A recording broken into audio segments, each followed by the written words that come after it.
Friends, और videos के लिए हमारे इस चैनल को सब्सक्राइब करें और बेल आइकन को भी जरूर दबाएं। Hello friends, welcome to my YouTube channel. Friends, ਅੱਜ ਦੀ ਵੀਡੀਓ ਵਿੱਚ ਅਸੀਂ ਹਿਸਟਰੀ ਦੇ ਕੁਝ ਹੋਰ ਇੰਪੋਰਟੈਂਟ ਕੁਐਸਚਨਸ ਕਰਾਂਗੇ ਜੀ, ਜੋ ਕਿ SST ਦੇ ਮਾਸਟਰ ਕੈਡਰ ਐਗਜ਼ਾਮ ਵਿੱਚ ਆ ਸਕਦੇ ਹਨ, ਪੁੱਛੇ ਜਾ ਸਕਦੇ ਹਨ। ਇਹਨਾਂ ਨੂੰ ਤੁਸੀਂ ਜ਼ਰੂਰ ਕਰ ਲਿਓ ਤੇ ਜੇਕਰ ਤੁਸੀਂ ਮੇਰੇ ਚੈਨਲ ਨੂੰ ਹਾਲੇ ਤੱਕ ਸਬਸਕ੍ਰਾਈਬ ਨਹੀਂ ਕੀਤਾ ਹੈ ਤਾਂ ਸਬਸਕ੍ਰਾਈਬ ਜ਼ਰੂਰ ਕਰ ਦਿਓ। ਠੀਕ ਹੈ ਜੀ, ਤਾਂ ਆਪਾਂ ਸ਼ੁਰੂ ਕਰਦੇ ਹਾਂ। ਪਹਿਲਾ ਜਿਹੜਾ ਕੁਐਸਚਨ ਹੈ ਜੀ ਉਹ ਹੈ,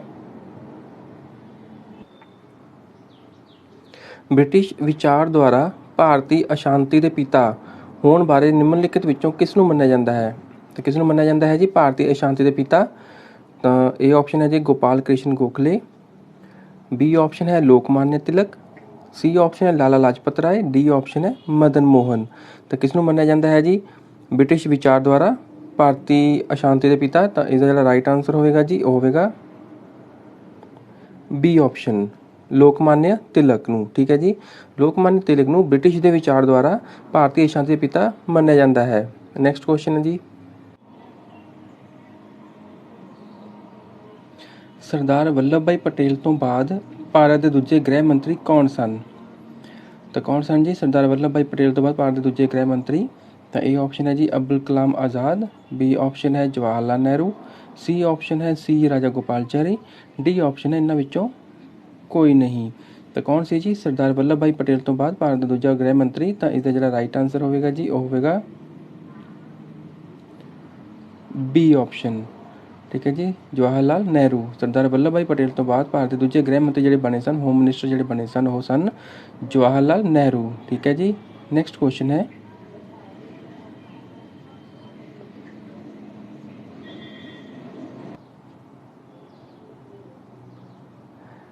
ਕਿਹੜੀ ਭਾਸ਼ਾ ਵਿੱਚ ਬਾਲ ਗੰਗਾਧਰ ਤਿਲਕ ਨੇ ਕੇਸਰੀ ਅਖਬਾਰ ਪ੍ਰਕਾਸ਼ਿਤ ਕੀਤਾ ਸੀ? ਤਾਂ ਕਿਹੜੀ ਭਾਸ਼ਾ ਵਿੱਚ ਪ੍ਰਕਾਸ਼ਿਤ ਕੀਤਾ ਸੀ ਜੀ ਕੇਸਰੀ ਅਖਬਾਰ? ਤਾਂ ਇਹ ਆਪਸ਼ਨ ਹੈ ਜੀ ਮਰਾਠੀ, ਬੀ ਆਪਸ਼ਨ ਹੈ ਹਿੰਦੀ, ਸੀ ਆਪਸ਼ਨ ਹੈ ਅੰਗਰੇਜ਼ੀ, ਡੀ ਆਪਸ਼ਨ ਹੈ ਬੀ ਅਤੇ ਸੀ ਦੋਨੋਂ। ਤਾਂ ਕਿਹੜੀ ਭਾਸ਼ਾ ਵਿੱਚ ਬਾਲ ਗੰਗਾਧਰ ਤਿਲਕ ਨੇ ਕੇਸਰੀ ਅਖਬਾਰ ਪ੍ਰਕਾਸ਼ਿਤ ਕੀਤਾ ਸੀ? ਤਾਂ ਇਸਦਾ ਜਿਹੜਾ ਰਾਈਟ ਆਂਸਰ ਹੋਵੇਗਾ ਜੀ ਉਹ ਹੋਵੇਗਾ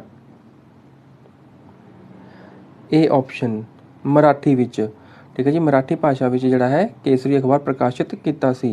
नैक्सट क्वेश्चन है जी, करो या मरो भारत की स्वतंत्रता संग्राम के सब तो शक्तिशाली नारे विचों एक सी। तो यह नारा सी जी करो या मरो, तो सब तो शक्तिशाली नारा सी। ये किसने दिता सी? तो किसने दिता सी जी ये? तो ये ऑप्शन है महात्मा गांधी, बी ऑप्शन है जवाहर लाल नेहरू, सी ऑप्शन है बाल गंगाधर तिलक, डी ऑप्शन है सुभाष चंद्र बोस। तो किसने ये नारा दिता सी जी करो या मरो दा? तो इसका जो राइट आंसर होगा जी होगा ए ऑप्शन, महात्मा गांधी ने। ठीक है जी, महात्मा गांधी ने करो या मरो जो नारा है जी दिता सी। नैक्सट क्वेश्चन है जी,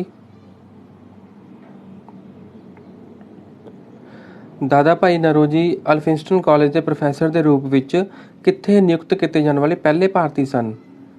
तो दादा भाई नरोजी नूं प्रोफैसर के रूप में नियुक्त किया गया सी जी, पहले भारती सन। तो कित्थे किया गया सी? तो ये ऑप्शन है जी मुंबई, बी ऑप्शन है लंडन, सी ऑप्शन है दिल्ली, डी ऑप्शन है स्टटगार्ट। तो कित्थे इन्हों नियुक्त किया गया सी जी, पहले भारती सन ये? तो कित्थे किया गया सी नियुक्त? तो इसका जो राइट आंसर होगा जी होगा ए ऑप्शन, मुंबई। ठीक है जी, दादा भाई नरोजी नूं अल्फिंस्टन कॉलेज के प्रोफैसर के रूप में मुंबई विखे नियुक्त किए जाने वाले पहले भारती सन। नैक्सट क्वेश्चन है जी, भारत के युवकों को भारत की संस्कृति बारे सिक्ख्या देने लई डेकन एजुकेशन सोसाइटी की स्थापना किसने की सी? तो भारत के जोड़े युवा हैं जी, युवक ने युवा हैं, उन्होंने भारत की संस्कृति बारे सिक्ख्या देने लई एक सोसाइटी बनाई गई सी, स्थापना की गई सी सोसाइटी की, डेकन एजुकेशन सोसाइटी नाम सी। तो किसने की सी इसकी स्थापना? तो ये ऑप्शन है जी दादा भाई नरोजी, बी ऑप्शन है लोकमान्य तिलक, सी ऑप्शन है मोतीलाल नेहरू, डी ऑप्शन है सी राजा गोपालचारी। तो किसने की सी जी डेकन एजुकेशन सोसाइटी की स्थापना? तो इसका जो राइट आंसर होगा जी होगा बी ऑप्शन, लोकमान्य तिलक ने। ठीक है जी, लोकमान्य तिलक ने डेकन एजुकेशन सोसाइटी की जी स्थापना है की सी। नैक्सट क्वेश्चन है जी,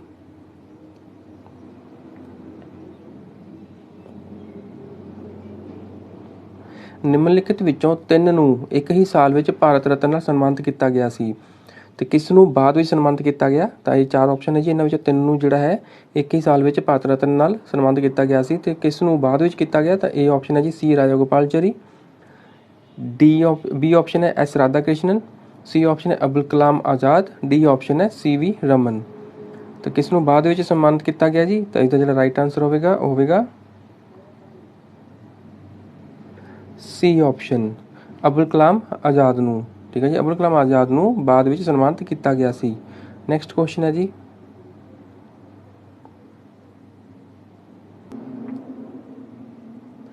ਸਾਲ 1905 ਵਿੱਚ ਸਿੱਖਿਆ, ਸਵੱਛਤਾ, ਸਿਹਤ ਦੇਖਭਾਲ ਦੇ ਨਾਲ ਹੀ ਸਮਾਜਿਕ ਬੁਰਾਈਆਂ ਨਾਲ ਲੜਨ ਦੇ ਉਦੇਸ਼ ਨਾਲ ਭਾਰਤੀ ਸਮਾਜ ਸੇਵਾ ਦੀ ਸਥਾਪਨਾ ਕੀਤੀ ਸੀ। ਤਾਂ ਇਹ ਸਥਾਪਨਾ ਕਿਸ ਨੇ ਕੀਤੀ ਸੀ ਜੀ? ਤਾਂ ਸਾਲ 1905 ਵਿੱਚ ਸਿੱਖਿਆ, ਸਵੱਛਤਾ, ਸਿਹਤ ਦੇਖਭਾਲ ਦੇ ਨਾਲ ਹੀ ਸਮਾਜਿਕ ਬੁਰਾਈਆਂ ਨਾਲ ਲੜਨ ਦੇ ਉਦੇਸ਼ ਨਾਲ ਇੱਕ ਭਾਰਤੀ ਸਮਾਜ ਸੇਵਾ ਦੀ ਸਥਾਪਨਾ ਕੀਤੀ ਗਈ ਸੀ। ਤਾਂ ਕਿਸ ਦੁਆਰਾ ਕੀਤੀ ਗਈ ਸੀ ਇਹ ਪੁੱਛਿਆ ਗਿਆ ਹੈ। ਤਾਂ ਇਹ ਆਪਸ਼ਨ ਹੈ ਜੀ ਲੋਕਮਾਨਿਆ ਤਿਲਕ, ਬੀ ਆਪਸ਼ਨ ਹੈ ਗੋਪਾਲ ਕ੍ਰਿਸ਼ਨ ਗੋਖਲੇ, ਸੀ ਆਪਸ਼ਨ ਹੈ ਫਰੰਟੀਅਰ ਗਾਂਧੀ, ਡੀ ਆਪਸ਼ਨ ਹੈ ਲਾਲਾ ਲਾਜਪਤ ਰਾਏ। ਤਾਂ ਕਿਸ ਦੇ ਦੁਆਰਾ ਕੀਤੀ ਗਈ ਸੀ ਜੀ ਸਥਾਪਨਾ ਭਾਰਤੀ ਸਮਾਜ ਸੇਵਾ ਦੀ? ਤਾਂ ਇਸਦਾ ਜਿਹੜਾ ਰਾਈਟ ਆਂਸਰ ਹੋਵੇਗਾ ਜੀ ਉਹ ਹੋਵੇਗਾ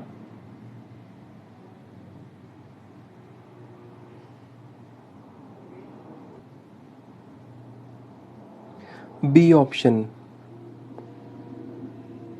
गोपाल कृष्ण गोखले। ठीक है जी, गोपाल कृष्ण गोखले ने जिहड़ी है भारतीय समाज सेवा की स्थापना की सी। ठीक है जी, भारतीय समाज सेवा की स्थापना। नैक्सट क्वेश्चन है जी,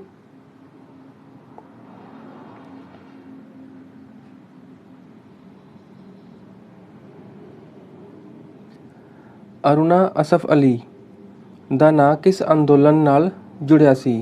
ਤਾਂ ਅਰੁਣਾ ਅਸਫ ਅਲੀ ਦਾ ਨਾਂ ਕਿਸ ਅੰਦੋਲਨ ਨਾਲ ਜੁੜਿਆ ਸੀ? ਤਾਂ ਇਹ ਆਪਸ਼ਨ ਹੈ ਜੀ ਬਰਦੋਲੀ ਸੱਤਿਆਗ੍ਰਹਿ, ਬੀ ਆਪਸ਼ਨ ਹੈ ਜੀ ਅਣ ਆਗਿਆਕਾਰੀ ਅੰਦੋਲਨ, ਸੀ ਆਪਸ਼ਨ ਹੈ ਖਿਲਾਫਤ ਅੰਦੋਲਨ, ਡੀ ਆਪਸ਼ਨ ਹੈ ਭਾਰਤ ਛੱਡੋ ਅੰਦੋਲਨ। ਤਾਂ ਕਿਹੜੇ ਅੰਦੋਲਨ ਨਾਲ ਨਾਮ ਜੁੜਿਆ ਸੀ ਜੀ ਅਰੁਣਾ ਅਸਫ ਅਲੀ ਦਾ? ਤਾਂ ਇਸਦਾ ਜਿਹੜਾ ਰਾਈਟ ਆਂਸਰ ਹੋਵੇਗਾ ਉਹ ਹੋਵੇਗਾ ਡੀ ਆਪਸ਼ਨ ਭਾਰਤ ਛੱਡੋ ਅੰਦੋਲਨ ਨਾਲ। ਠੀਕ ਹੈ ਜੀ, ਅਰੁਣਾ ਅਸਫ ਅਲੀ ਦਾ ਜਿਹੜਾ ਨਾਂ ਹੈ ਉਹ ਭਾਰਤ ਛੱਡੋ ਅੰਦੋਲਨ ਨਾਲ ਜੁੜਿਆ ਸੀ। ਨੈਕਸਟ ਕੁਐਸਚਨ ਹੈ ਜੀ,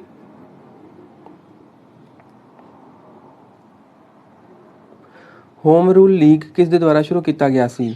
ਤਾਂ ਹੋਮ ਰੂਲ ਲੀਗ ਜਿਹੜਾ ਹੈ ਜੀ ਉਹ ਕਿਸ ਦੇ ਦੁਆਰਾ ਸ਼ੁਰੂ ਕੀਤਾ ਗਿਆ ਸੀ? ਤਾਂ ਇਹ ਆਪਸ਼ਨ ਹੈ ਜੀ ਮੋਹਨਦਾਸ ਕਰਮਚੰਦ ਗਾਂਧੀ, ਬੀ ਆਪਸ਼ਨ ਹੈ ਬਾਲ ਗੰਗਾਧਰ ਤਿਲਕ, ਸੀ ਆਪਸ਼ਨ ਹੈ ਏਕਨਾਥ ਰਾਂਡੇ, ਡੀ ਆਪਸ਼ਨ ਹੈ ਵੀਰ ਸਾਵਰਕਰ। ਤਾਂ ਕਿਸ ਦੇ ਦੁਆਰਾ ਸ਼ੁਰੂ ਕੀਤਾ ਗਿਆ ਸੀ ਜੀ ਹੋਮ ਰੂਲ ਲੀਗ? ਤਾਂ ਇਸ ਦਾ ਜਿਹੜਾ ਰਾਈਟ ਆਂਸਰ ਹੋਵੇਗਾ ਉਹ ਹੋਵੇਗਾ बी ऑप्शन बाल गंगाधर तिलक द्वारा। ठीक है जी, होम रूल लीग बाल गंगाधर तिलक द्वारा शुरू किया गया सी। नैक्सट क्वेश्चन है जी,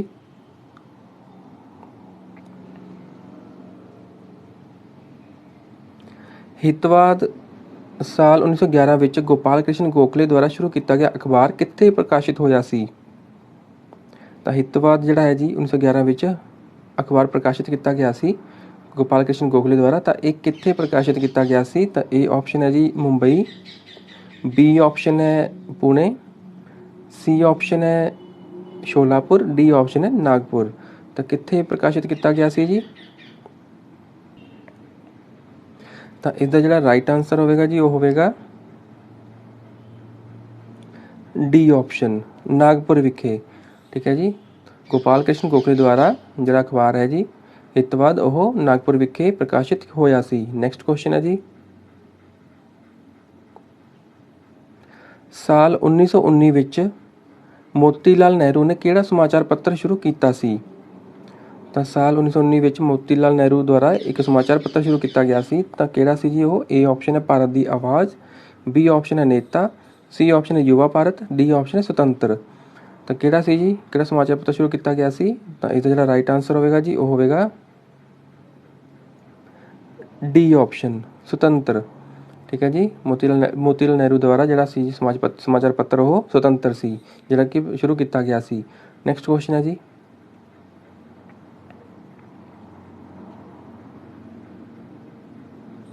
ਸਾਲ 1923 ਵਿੱਚ ਨਿਮਨਲਿਖਤ ਵਿੱਚੋਂ ਕੌਣ ਭਾਰਤੀ ਰਾਸ਼ਟਰੀ ਕਾਂਗਰਸ ਦੇ ਚੇਅਰਮੈਨ ਚੁਣੇ ਜਾਣ ਵਾਲੇ ਸਭ ਤੋਂ ਘੱਟ ਉਮਰ ਦੇ ਵਿਅਕਤੀ ਬਣ ਗਏ ਸਨ?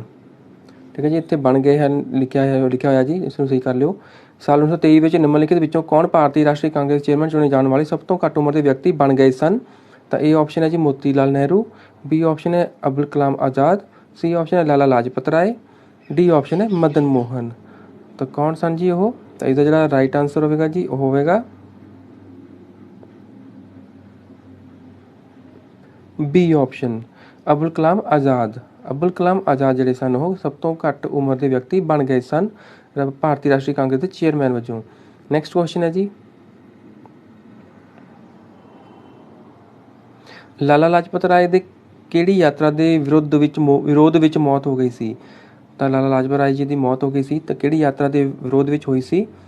ਤਾਂ ਇਹ ਆਪਸ਼ਨ ਹੈ ਜੀ ਕਿੰਗ ਜਾਰਜ ਵੀ, ਬੀ ਆਪਸ਼ਨ ਹੈ ਸਾਈਮਨ ਕਮਿਸ਼ਨ, ਸੀ ਆਪਸ਼ਨ ਹੈ ਕ੍ਰਿਪਸ ਮਿਸ਼ਨ, ਡੀ ਆਪਸ਼ਨ ਹੈ ਰਾਣੀ ਵਿਕਟੋਰੀਆ। ਤਾਂ ਕਿਹੜੀ ਯਾਤਰਾ ਦੇ ਵਿਰੋਧ ਵਿੱਚ ਲਾਲਾ ਲਾਜਪਤ ਰਾਏ ਜੀ ਦੀ ਮੌਤ ਹੋ ਗਈ ਸੀ?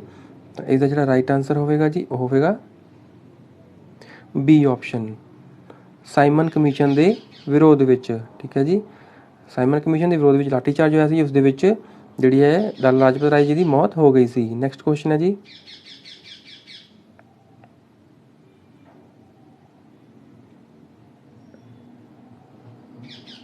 ਮਦਨ ਮੋਹਨ ਮਾਲਵੀਆ ਨੇ ਆਪਣੇ ਪ੍ਰਸਿੱਧ ਅਖਬਾਰ ਦ ਲੀਡਰ ਨੂੰ ਕਿਹੜੀ ਜਗ੍ਹਾ ਤੋਂ ਪ੍ਰਕਾਸ਼ਿਤ ਕੀਤਾ ਸੀ? ਤਾਂ ਮਦਨ ਮੋਹਨ ਮਾਲਵੀਆ ਨੇ ਇੱਕ ਪ੍ਰਸਿੱਧ ਅਖਬਾਰ ਸੀ ਜੀ ਜਿਹਦਾ ਨਾਲ ਦ ਲੀਡਰ ਸੀ, ਉਸ ਨੂੰ ਕਿਹੜੀ ਜਗ੍ਹਾ ਤੋਂ ਪ੍ਰਕਾਸ਼ਿਤ ਕੀਤਾ ਸੀ? ਤਾਂ ਇਹ ਆਪਸ਼ਨ ਹੈ ਜੀ ਇਲਾਹਾਬਾਦ, ਬੀ ਆਪਸ਼ਨ ਹੈ ਬਨਾਰਸ, ਸੀ ਆਪਸ਼ਨ ਹੈ ਅਲੀਗੜ੍ਹ, ਡੀ ਆਪਸ਼ਨ ਹੈ ਦਿੱਲੀ। ਤਾਂ ਕਿਹੜੀ ਜਗ੍ਹਾ ਤੋਂ ਪ੍ਰਕਾਸ਼ਿਤ ਕੀਤਾ ਸੀ ਜੀ? ਤਾਂ ਇਸਦਾ ਜਿਹੜਾ ਰਾਈਟ ਆਂਸਰ ਹੋਵੇਗਾ ਜੀ ਉਹ ਹੋਵੇਗਾ ਇਹ ਆਪਸ਼ਨ ਇਲਾਹਾਬਾਦ ਤੋਂ।